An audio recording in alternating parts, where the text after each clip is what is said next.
welcome. Next up, we have Ms. Conroy. Thank you, Mr. Chair, and thank you, Caroline, for being here today. We've met a few times in the past, and your work is incredible, and your passion for this is really to be commended as well. You talked a little bit about your group. How many members do you have in your group currently? Well, we're over 16,000. And yeah, just in the last few months, I think we gained like a ton of members again.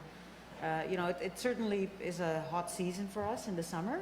So we find that things sort of coast along in the winter, and then as soon as spray season is imminent and people are out and about, people start getting all worked up about it again.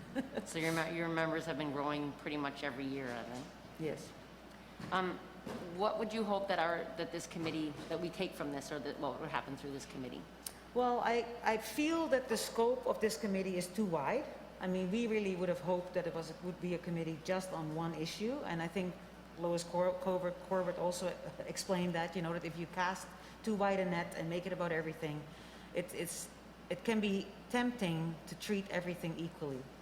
But I think, I really wish that the committee was just about one issue, about crown forest spraying, because then you could really zero in on one thing and not get distracted by a whole bunch of squirrels, as she said, which I thought was great. But anyway, so so I hope that this is only the beginning.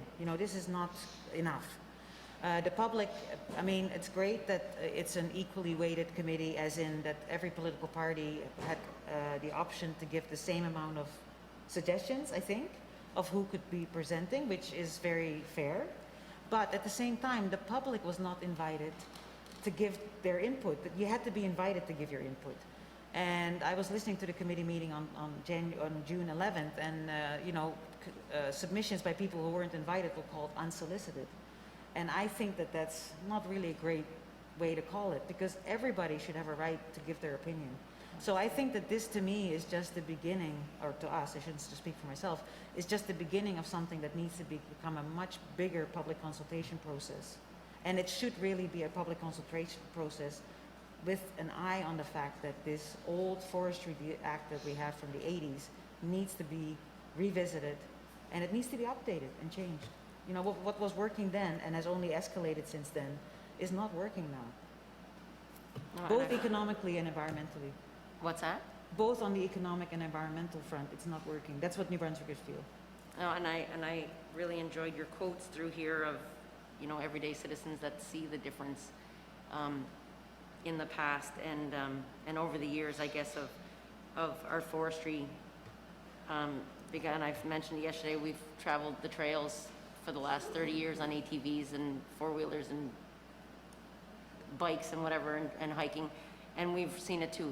You talked about the increase in clear cuts, the increase in wood roads, and Yes. the dust on them.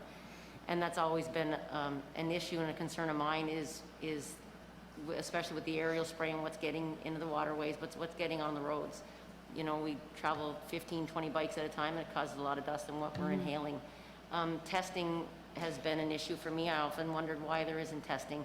Is your group, or has your group been pushing for any testing, or has it been considered within your group to get testing of what's in the lungs or what's in the bodies from? Yeah, I mean, it's been talked about, but it's a very expensive endeavor. We looked into the cost, say if hunters wanted to do that, to have organs of animals that they hunt and kill, to have that analyzed, but it's an extremely expensive process. And, so we just haven't done it. We're a grassroots organization. We don't have the funding. I mean, that's something that would need to be done. Like Matthew Betts said, a lot of these studies would be very expensive ones to do, which is really outside of our ability.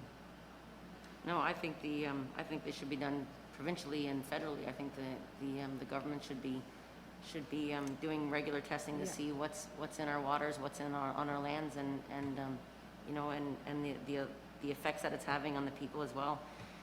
Can you speak a little bit about the current condition in the province, where nearly all the daily papers are owned by big forestry industry, and what impact that's having on the education for especially elder people that don't have Facebook or media? What that's having? Well, it's amazing to me that print media can actually be owned by one organization. As far as I know, that almost can't be legal. And when I tell people, like I'm an import, I've been here for 33 years, but I've lived in many places in the world, as you can see in my CV. And when I explain to people who don't live here what it's like, their jaws just drop. They're like, you've got print media that is all owned by one company, the company that's doing a lot of the resource stuff in New Brunswick. That is completely not right.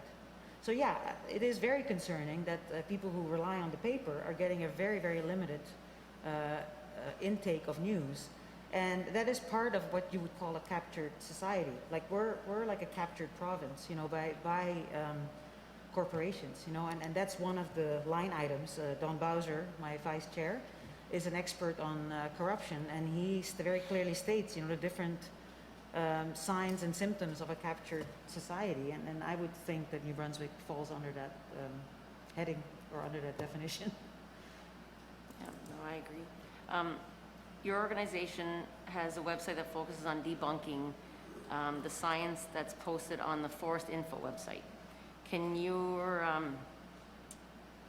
our committee not rely on that information, in your opinion, that to be truthful information and the science behind it?